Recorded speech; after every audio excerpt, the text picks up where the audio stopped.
Hello everybody and welcome back to my channel. My name is Lindsey of Lottie Albert and this is episode 38 of my crochet podcast, where I'm going to be talking about what I have been making recently, new things I've been buying and works in progress.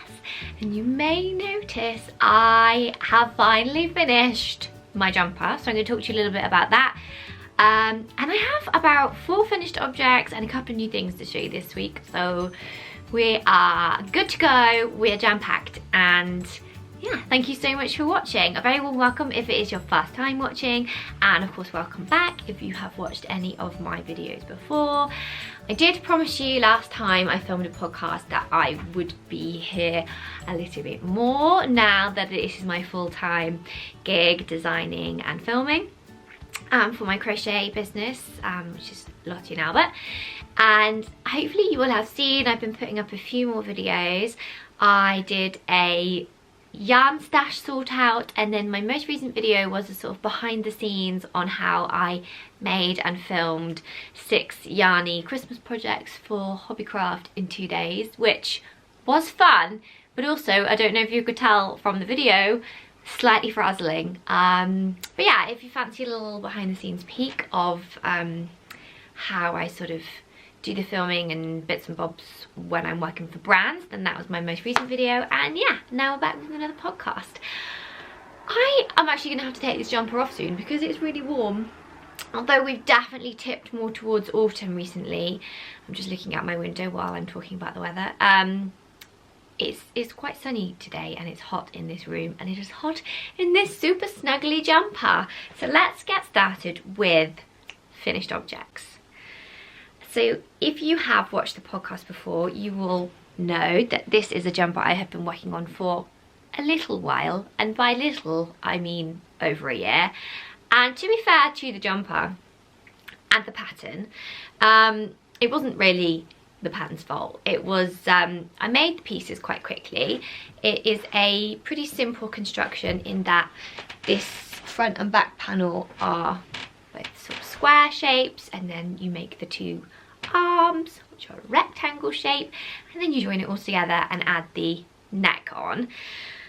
The pattern is, let me talk about the pattern first. The Nolita Sweater, and its pattern was a kit by We Are Knitters. Grab the yarn.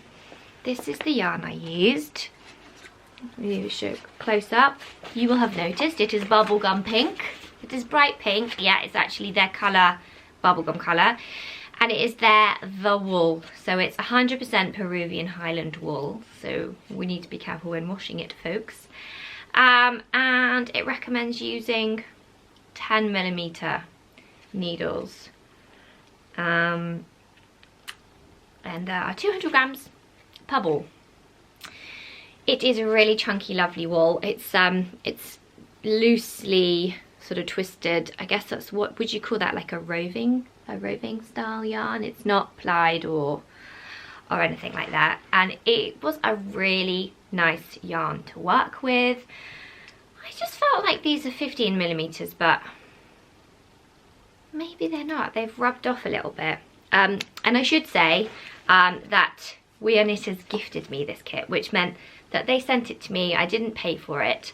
They did ask me if I wanted to try one of their kits last summer, and so I said yes, please, because they do really nice sort of modern crochet and knitwear, garments and homeware stuff, and they sent it me for free. But in saying that, I wasn't under any obligation to share it or even make it in any way. I didn't have like an agreement drawn up with them. It was on a sort of gifted basis. I think in the hope that they felt that I would make and share it, and maybe influence some of you guys to want to make it. But like I said, I did choose the kit. It was the one I thought I would be most likely to be able to make and wear. It's a very, I thought it would be a very beginner friendly knit because I have never knit a jumper or a sweater before. I have knit a few hats in my time. I don't even think I've knit well, okay, I knit a scarf when I was a child, but I don't think as an adult.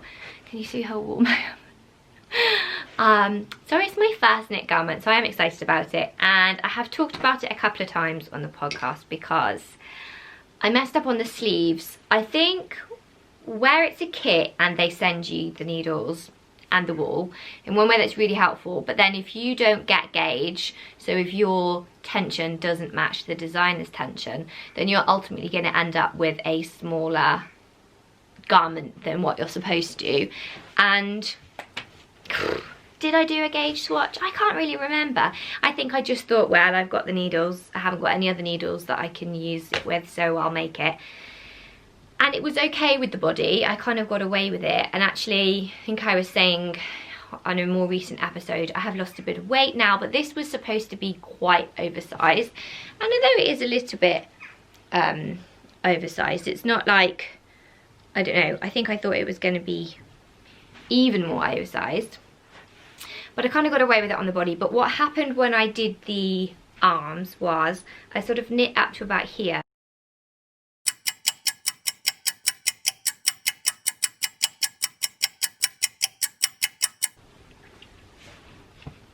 So I knit the sleeves and all was going well, but where my tension was a lot tighter, I actually ended up with a sleeve that ended about here when it needed to end about here.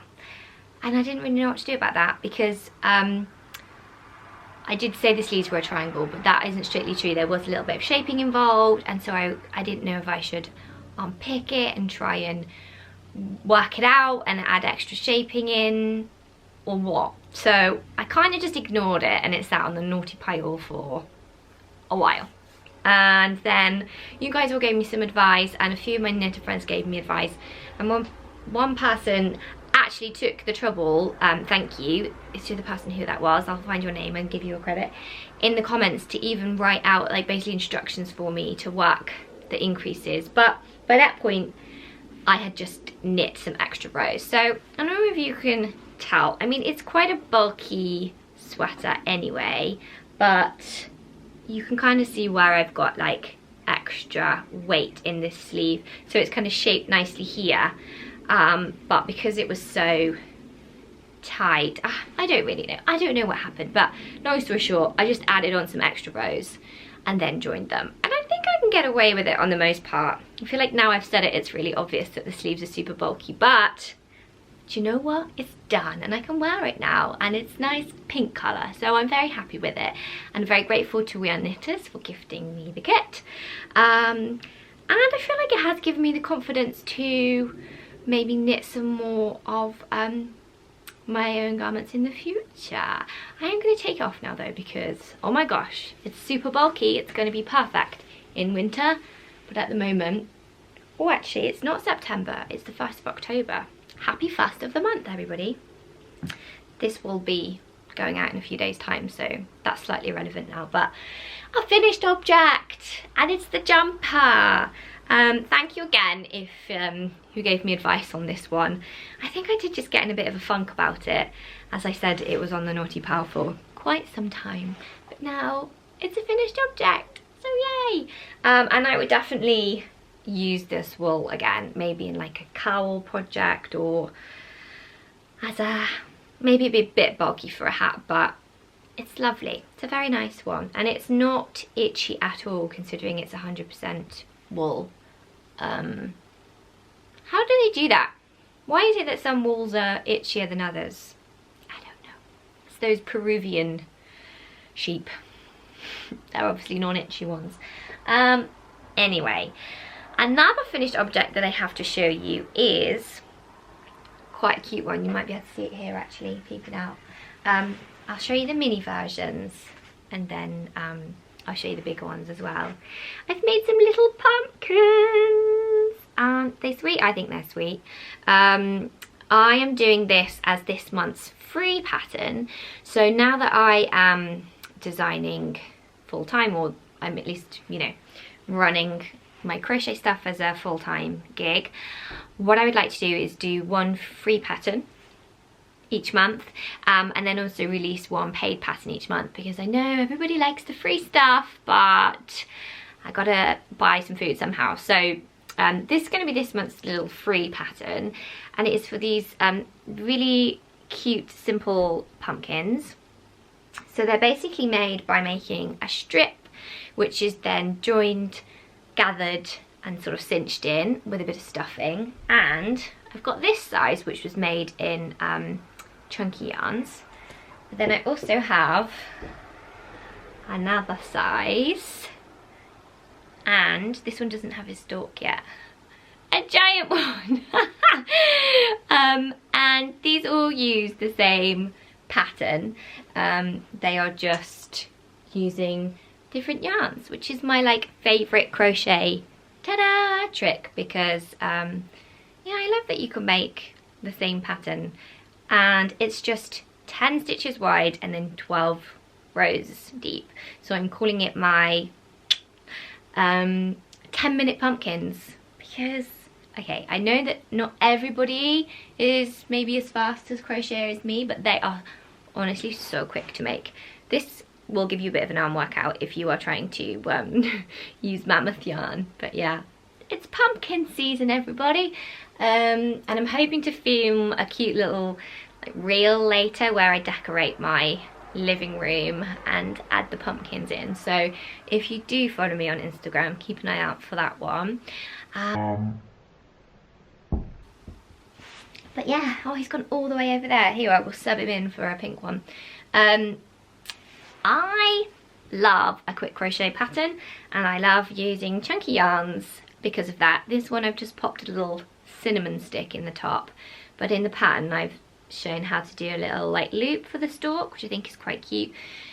But they do look quite effective with like a different colour, so maybe, you know, you could always do a little brown loop if you wanted to or whatever. But this pattern you can basically find, if you follow me on Instagram, I'm going to do the pattern in like a carousel post, so you can basically swipe and see each stage of the pattern. And I'm also going to put it on my website, which is lottiealbert.com, if you fancy making yourself some quick cute pumpkins. I also put a chart in so that basically you can make it in any yarn and any hook size, and I'll let you know. I've lost that one now too. Roughly what size they're going to come out. This one I used scrap yarns. My camera doesn't want to focus.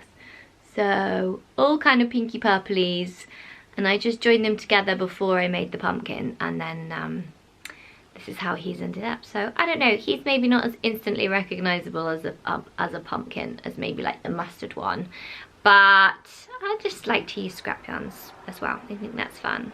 So yeah, a second finished object, and also a free pattern if you wanted to go and check that out. Just look how cute that little pink one is on top. Urgh.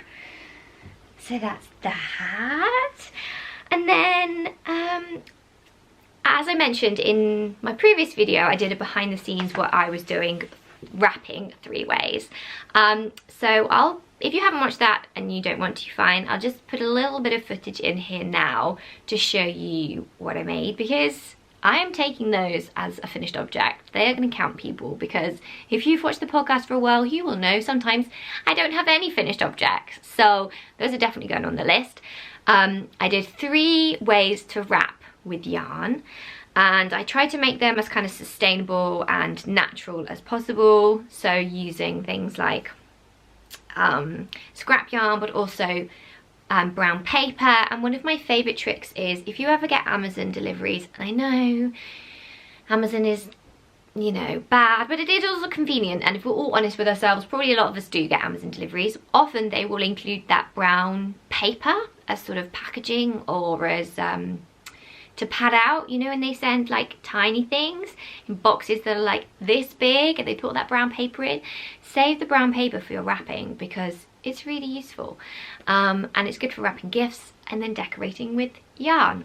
I also did a fabric wrapping tutorial, which I just used a quite a basic calico for, but my plan for this Christmas is I'm going to try and get some scarves, like, you know, the kind of nice silk scarvy ones from charity shops, and do some wrapping with those, because I think they would look really beautiful. And then I also did 3 ways to make decorations with yarn and natural materials. So I did little cinnamon sticks with mini tapestries on, and I did a wreath with with yarn. and sort of foraged natural materials. And then the third one was, oh yeah, I made sort of cute, almost like vintage style decorations out of old Christmas cards. One thing that my mum always used to do with us, and we still do, is to make tags out of Christmas cards, so last year's Christmas cards, and you just sort of cut out the cute pictures from the front.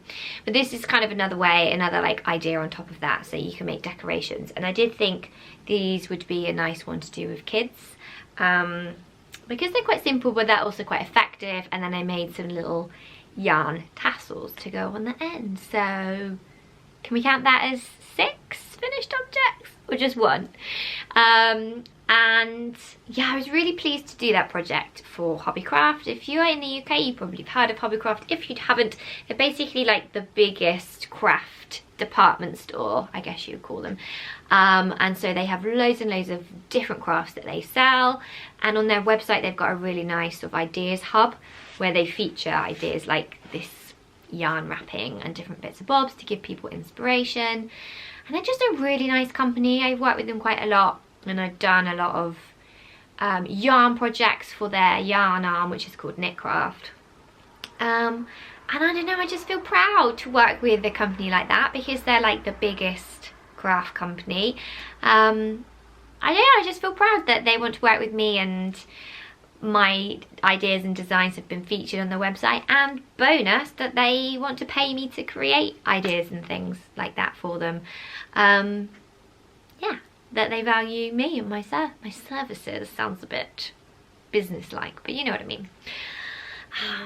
So that's one. And then the last finished object I have to show you is the October box for Craftiosity, which is another awesome company that I work with quite a bit. In fact, I work with them every month designing their boxes. And this month, it wasn't a yarn project, but I'll show you quickly because I think you guys might like it. It was a Fimo project, or polymer clay. If you haven't worked with polymer clay before, it's basically soft moldable clay that you make into the shapes you want, and then you pop it in the oven and it hardens off. So it's a really clever tool. This kit isn't on sale anymore. Usually they sell their kits to the end of the month, and so as we've just tipped over into a new month, they have now closed orders on this particular one. Although I think you can often go on the website and buy previous boxes. So if you did want to, I'll put the link below, but like, obviously, no pressure. And yeah, in this kit you got the rolling pin, the clay, sandpaper, a little template, and some baking paper. And this is what we made. These marble coasters. And this was sort of like, I did do polymer clay when I was little, but I haven't done any in ages. And when I was little, I think I used to make like beads and little people. So I hadn't done any marbling before, but I really wanted to try it. And so I was really pleased I got to try it out for this kit. And so yeah, this is what people ended up with if they made the kit. 2 dark and 2 light coasters. And they're just really fun to make. So yeah, another finished object. I hope I'm not going too fast. Sorry if I am. Just got a lot to get through, you guys, this month, you know. I've just finished so many things. That's not strictly true. I think it's just kind of happened how a lot of things I've worked with in the past have come out this month. But there we go. We'll take it. We'll take it. In terms of works in progress, I think I had grand hopes that I would be doing loads of my own projects in my spare time. What's actually happened is I've just been working in my spare time fairly predictably, but I do feel a little bit like I'm still trying to get my little biz off the ground and up and running. I've been doing lots of things like website, behind the scenes stuff.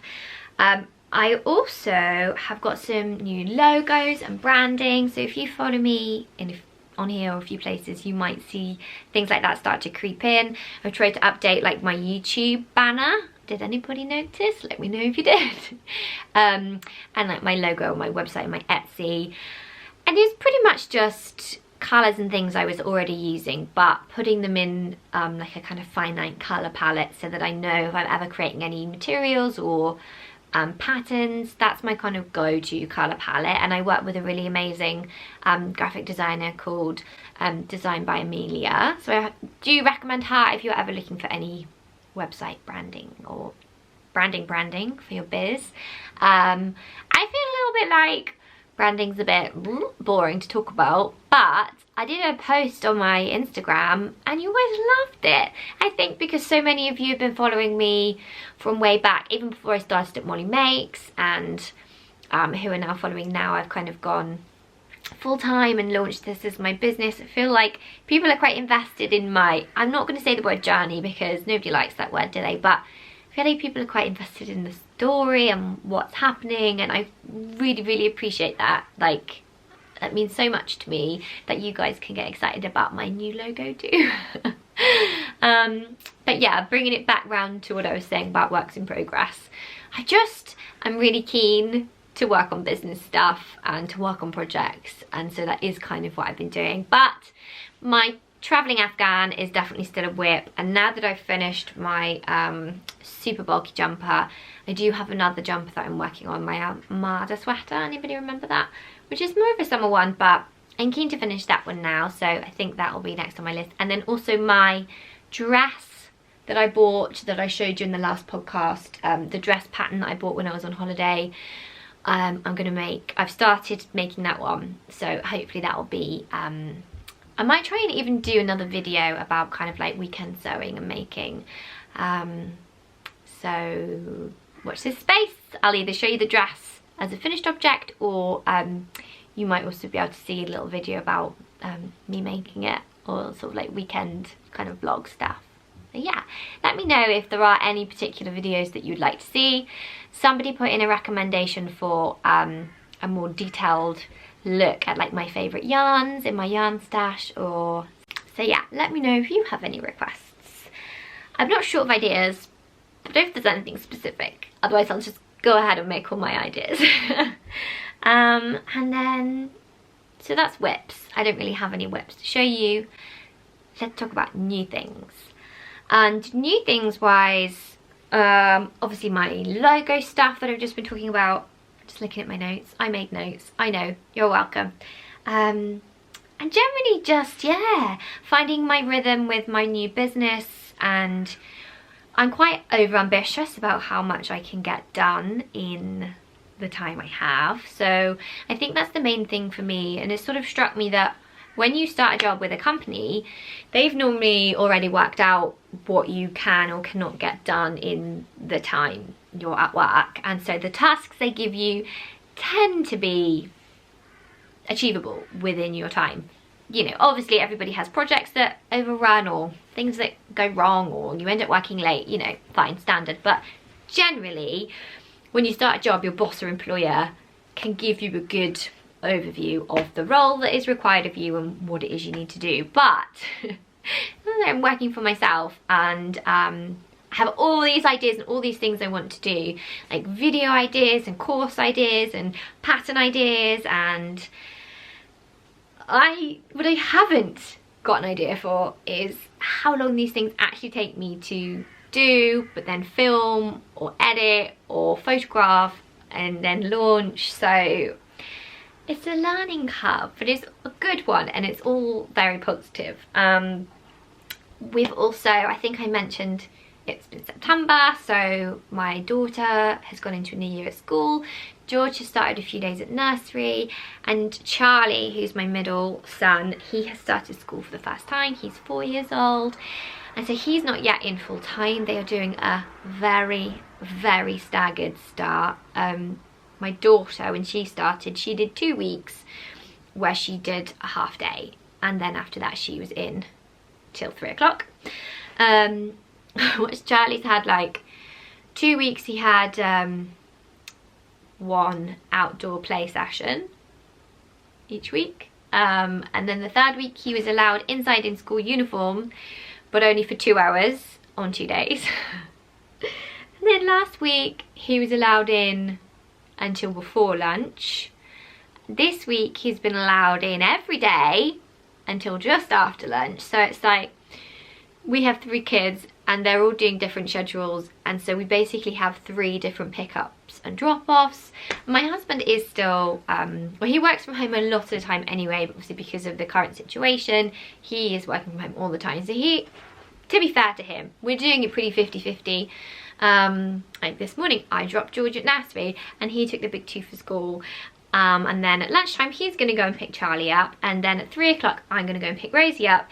And then at 4:30, he's going to go and pick George up. So actually on balance, I think he's done 3 and I've done 2. But oh my goodness, like, I'm sure a lot of you can relate or can remember what it was like when you had kids that age. But it's just a juggle. And so, yeah, working in around those hours, that is why I decided to do this, a big part of it, so I could have the flexibility. But it's also been a little bit of a challenge. I think once Charlie is at school, at least pretty much the same hours as Rosie. Again, is anybody else at school doing this? Because of COVID, they've got 2 different drop-off times. So we drop Rosie off, and then we have to wait half an hour before we can drop Charlie off, because they're staggering the start and finish times. And it's the same at the other end of the day as well. So my head's just a little bit like... But yes, like I said, positives. I have the flexibility. We're both at home, and so we are able to do it. If I was working in an office in Bristol still, I don't know how we would do it, because I just don't know. I don't know how people who have less flexible jobs or strict bosses are making this COVID situation work, because it's just a bit of a, isn't it? Anyway, new things, new situation, new life stuff happening, and I do have one new book which I'll show you as well. In fact, I haven't yet opened the beautiful packaging. So this is a book by my lovely friend Becki Clark. I actually met Becki when we were both working for Molly Makes. So she just moved from Molly Makes to a different magazine, and so yeah, we were working at the same company, and then about just before I went on maternity leave, she went freelance. So she's been my sort of like freelance guru, and she's also just written a book, which is what this is, which is the same publisher that I am writing my book with. So basically she does these things and then I copy her like 6 months later. Her book isn't crochet, but it's brush lettering, but also she shot a lot of the pictures for her book in my house. So again, if you follow me at other places online, look at this really cute print that she's included. I'm going to put that up on my wall. It's so nice. Make your own magic. How perfect is that? And she's wrapped this beautifully. So she has sent me this as a gift, but as I said, she did use my house to photograph the book. So I kind of feel like, you know, a free book is deserved here, people. So I'll give you a little flick through. I already know it's beautiful because I've seen a lot of the project, but I haven't actually flicked through the book. So this is it. Modern Brush Lettering by Becki Clark. How can I best show you a flick through? And she's got, oh look! I mean, obviously look at her project, but this is in my house. Do you recognise it? This is her sort of like advent calendar idea. She's got little wrapping ideas. Those are really cute. So I think it's seasonal. This little like how to make a lovely little mug. Planters. She just has the nicest lettering style and also the nicest ideas. This is on my kitchen table. You recognise that one? This is where she's done like lettering onto lemons. Just such lovely ways and ideas to use brush lettering. Some cute little bunnies. So yeah, just a really gorgeous book. She's also really nice to follow online. She also does look, here's a little selection of phrases that you might want to include in cards and things. So yeah, she also does a lot of tutorials and workshops. So if brush lettering is something you have, here she is something that you have wanted to do, or maybe you've done more traditional calligraphy in the past and you want to try brush lettering, then I really recommend my friend Becki, because she's lush and so is her book. And hopefully my book will look this beautiful too, because as I said, it is the same publisher and so the same design team and everything. So yeah, exciting. Do I have any other new things? Oh, I've lost my list now. It fell on the floor in my excited flick through. No, that's it. That's it, you guys. Was it excitable enough for you? Everybody was like, you were so excited on your last video, but I was excited. I was talking about going freelance. It's very exciting. I hope you've enjoyed watching today for my quick run through on what I've been making, new things, not so many works in progresses, but lots of finished things. So please can I get like a high five or something in the comments? Obviously I'm somebody who enjoys praise and high fives. I think I've reached rambling stage, but just to say, yeah, keep an eye out for the free pumpkin pattern. This video is going to go up on Sunday. I feel like I'm going to put the pattern up before then. And generally, yeah, who knows what I'll have to show you next time, guys. I can't even remember what I've made. Probably a few more Christmassy bits. And hopefully some dress progress. That would be really nice. I'm looking forward to making that as a bit of me time. So yeah, thank you so much for watching, and I will see you all very soon. See you guys.